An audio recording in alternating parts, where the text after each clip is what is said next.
तो पिछली वीडियो में हम लोगों ने बात की थी कि टेंस के 3 प्रकार होते हैं, प्रेजेंट, पास्ट एंड फ्यूचर। और इन्हीं 3 प्रकारों को 4-4 भागों में बांटा गया है और टोटल मिलाकर के ये हो गए 4 तिया 12। और इन्हीं 12 भागों को समझाने का मैंने आज वादा किया था, तो जरूर समझाऊंगा। लेकिन उससे पहले मैं आपको बता दूं, अगर ये 12 भाग आपने समझ लिए तो पूरे टेंस समझ लिए, क्योंकि ये सारे टेंस इन्हीं 12 भागों में है दोस्तों। लेकिन ये 12 भाग हमें आसानी से समझ में आए, इसके लिए मैं सुविधा करना चाहता हूं। यानी इनको समझने से पहले एक चीज हम समझ लेते हैं, बहुत ही इंपॉर्टेंट चीज है, इसको समझे बिना हम टेंस नहीं समझ सकते। सब्जेक्ट, ऑब्जेक्ट और वर्ब, ये 3 नाम आपने कहीं ना कहीं, किसी ना किसी, कोई ना कोई जगह पे जरूर सुने होंगे। इन तीनों में सबसे महत्वपूर्ण चीज है वर्ब। वर्ब को हम हिंदी में बोलते हैं क्रिया, या कह लो कोई काम। सब्जेक्ट का मतलब कोई भी व्यक्ति, जैसे मैं, तुम, रमेश, सुरेश, गीता, सीता वगैरह वगैरह। और ऑब्जेक्ट का मतलब कोई चीज, कोई वस्तु। अब ये तीनों मैंने बता दिए। तीनों समझ में आने के लिए हमको एग्जाम्पल लेने पड़ेंगे। पहला एग्जाम्पल मैं लेता हूं, मैं फुटबॉल खेलता हूं। I play football. इसमें आई सब्जेक्ट है, फुटबॉल ऑब्जेक्ट है और प्ले वर्ब है, क्रिया है। अब आपने वर्ब की फर्स्ट, सेकंड और थर्ड फॉर्म का नाम तो सुना ही होगा। ये किस काम आती है, समझाता हूं। देखिए, अभी हमारे पास वाक्य है मैं फुटबॉल खेलता हूं, आई प्ले फुटबॉल। इसमें प्ले जो है ये वर्ब है और प्ले वर्ब की फर्स्ट फॉर्म है। अब मान लो इसी की जगह हमारे पास वाक्य होता कि मैं फुटबॉल खेलता था, तो ये फर्स्ट फॉर्म जो है वर्ब की, ये बदल जाती सेकंड फॉर्म में, यानी कि प्ले की जगह प्लेड हो जाता, आई प्लेड फुटबॉल। यहां पे सब्जेक्ट चेंज नहीं हुआ, ऑब्जेक्ट चेंज नहीं हुआ, सिर्फ वर्ब की फॉर्म चेंज हुई। फर्स्ट फॉर्म से वर्ब की सेकंड फॉर्म हो गई, प्ले बन गया प्लेड। तो आई प्लेड फुटबॉल, मैं फुटबॉल खेलता था। तो दोस्तों यहां पे सब्जेक्ट, ऑब्जेक्ट और वर्ब क्लियर है। सब्जेक्ट किसी व्यक्ति को बोलते हैं, ऑब्जेक्ट किसी चीज को बोलते हैं और वर्ब जो वो काम कर रहा है उसे बोलते हैं। अब हम चलते हैं हमारे उन टेंस के 12 भागों पे, जिन्हें समझने से हमें टेंस समझ में आएंगे। और इन सबको मैं एग्जाम्पल दे दे के समझाऊंगा। तो एग्जाम्पल्स को समझने के लिए सब्जेक्ट ऑब्जेक्ट समझना जरूरी था। तो अब शुरू करते हैं इन 12 भागों को समझना। अब यार पहले तो ये इंडेफिनेट वाले समझ लेते हैं, प्रेजेंट इंडेफिनेट, पास्ट इंडेफिनेट और फ्यूचर इंडेफिनेट। तो पहले हम समझते हैं प्रेजेंट इंडेफिनेट। हां, तो अब इसको मैं एग्जाम्पल देकर के समझाऊंगा। 3 टाइप के मैं आपको इसमें एग्जाम्पल्स दूंगा, अफर्मेटिव, नेगेटिव और इंटेरोगेटिव। जिसे हिंदी में बोले तो सकारात्मक, नकारात्मक और प्रश्नवाचक। और उसके बाद कुछ इंपॉर्टेंट रूल्स है, वो याद करने हैं। उसके बाद ये भाग कंप्लीट। तो शुरू करते हैं। मैं किताबें पढ़ता हूं, आई रीड बुक्स। यहां पे मैं सब्जेक्ट हूं, किताबें ऑब्जेक्ट है और पढ़ना एक क्रिया है, यानी कि वर्ब है। तो सब्जेक्ट आई, पढ़ने का रीड वर्ब रीड और object books, I read books. चलिए इसी को नेगेटिव में बनाते हैं। मैं किताबें नहीं पढ़ता हूं, I do not read books. यहां पे ये डू नॉट क्यों आया ये मैं बाद में समझाऊंगा, लेकिन अभी इतना समझो कि यहां पे आई वही सब्जेक्ट, रीड वर्ब और किताबें बुक्स ये ऑब्जेक्ट। इसी का हम लोग एक इंटरोगेटिव एग्जाम्पल लेते हैं। इंटरोगेटिव यानी कि प्रश्नवाचक। क्या मैं किताबें पढ़ता हूं, डू आई रीड बुक्स।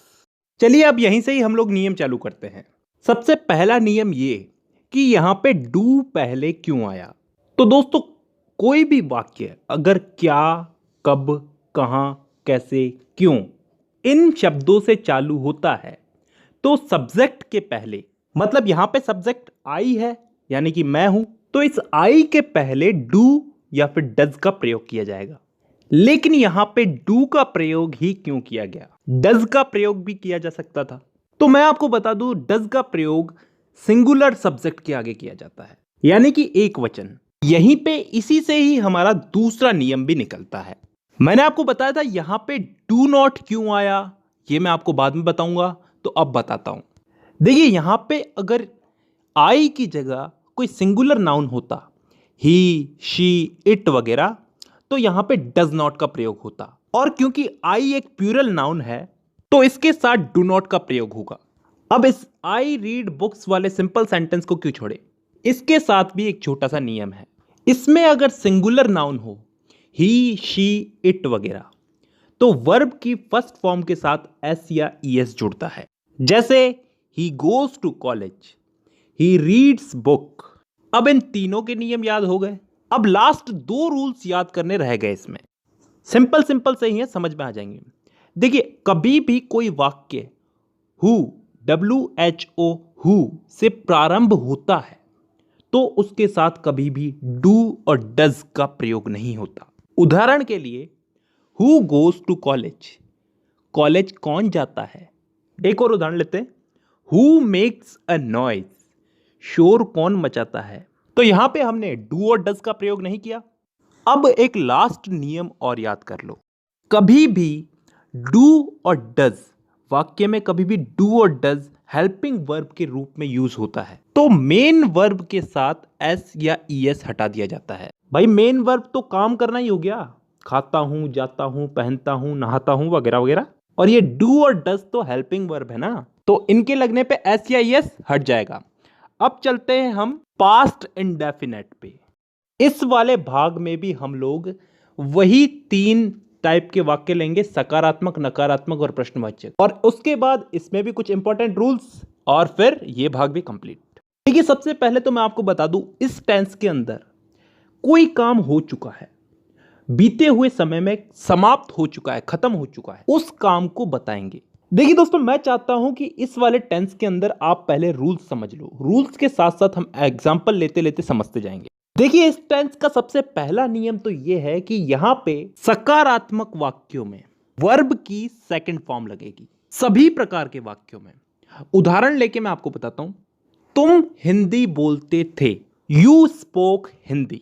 यहां पे सब्जेक्ट है यू यानी कि तुम, ऑब्जेक्ट है हिंदी, और स्पीक को हमने स्पोक में बदल दिया। स्पीक यहां पे वर्ब है ना, बोलना, तो वर्ब को फर्स्ट फॉर्म से सेकंड फॉर्म में बदल दिया, स्पीक बन गया स्पोक। अब यहीं पे ही हम लोग इस वाक्य को नेगेटिव में बदल के देखते हैं। करना कुछ नहीं है, तुम हिंदी बोलते थे को तुम हिंदी नहीं बोलते थे, you did not speak Hindi. अरे यहां पे डिड नॉट जुड़ गया और स्पोक बन गया स्पीक।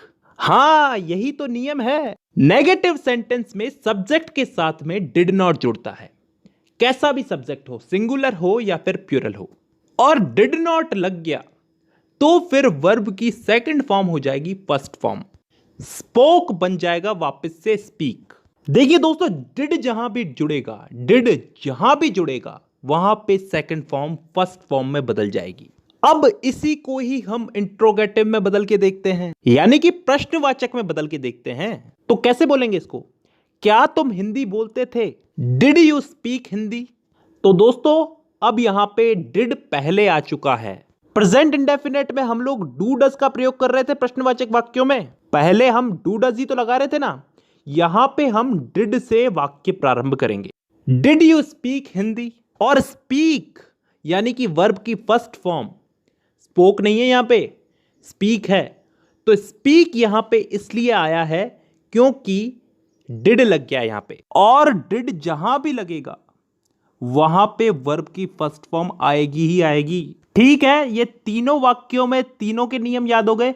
अब एक लास्ट नियम और याद कर लो, पिछले वाला ही है, हु, WHO, हु से प्रारंभ होने वाले वाक्यों में डिड का प्रयोग नहीं करते। उदाहरण के लिए, कॉलेज कौन गया, हु वेंट टू कॉलेज, यहां पे डिड नहीं आया ना, और डिड नहीं आया तो वर्ब की फर्स्ट फॉर्म तो सेकंड फॉर्म में बदलेगी। हु वेंट टू कॉलेज, यहां पे वेंट जो है वर्ब की सेकंड फॉर्म है। Go, went, gone, go first form, second form went, और थर्ड फॉर्म गॉन। अब हमारा ये भाग भी कंप्लीट हो गया। अब हम चलते हैं अगले भाग में, यानी कि फ्यूचर इंडेफिनिट टेंस में। इसमें भी वही तीन टाइप के वाक्य, अफर्मेटिव, नेगेटिव और इंट्रोगेटिव, उसके बाद कुछ इंपॉर्टेंट रूल्स, और फिर आज की क्लास की छुट्टी। तो शुरू करते हैं। देखिए, इस वाले टेंस में भविष्य में होने वाले किसी भी काम, कोई सा भी काम हो, उसके लिए इस टेंस का उपयोग करते हैं। जैसे मैं अफर्मेटिव सेंटेंस में एक एग्जांपल लेता हूं, आप हिंदी बोलेंगे, यू विल स्पीक हिंदी। यहां पे विल लग जाएगा, विल।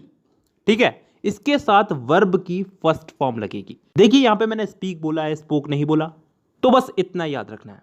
देखिए शैल और विल का उपयोग होता था पहले, लेकिन अब ये लफड़ा नहीं है, तो आप सिर्फ विल ही याद रखो, हर वाक्य में विल ही लगेगा।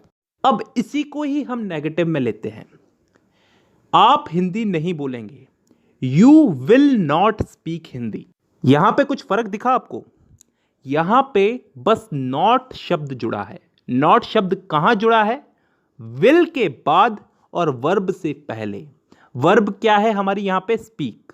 काम तो स्पीक तो बोलना ही कर रहे हैं ना, तो वर्ब से पहले नॉट लग गया, विल के बाद नॉट लगा है। अब एक इंट्रोगेटिव एग्जांपल लेते हैं। क्या तुम हिंदी बोलोगे? Will you speak Hindi? यहां पे क्या हुआ है? कुछ फर्क दिख रहा है? विल जो है ये आगे आ चुका है। इंट्रोगेटिव सेंटेंस में विल को सब्जेक्ट के आगे यूज करते हैं, बस इसके अलावा कोई और रूल याद नहीं रखना। तो दोस्तों आज की वीडियो में हम लोगों ने इंडेफिनेट को कंप्लीट समझ लिया। आज की वीडियो में हमने प्रेजेंट इंडेफिनेट, पास्ट इंडेफिनेट और फ्यूचर इंडेफिनेट समझ लिए हैं। अगली वीडियो में मैं आपको प्रेजेंट कंटिन्यूस, पास्ट कंटिन्यूस और फ्यूचर कंटिन्यूस ये तीनों समझाऊंगा। तो दोस्तों आज की वीडियो में बस इतना ही। मुलाकात होगी आपसे अगली वीडियो में, तब तक के लिए धन्यवाद।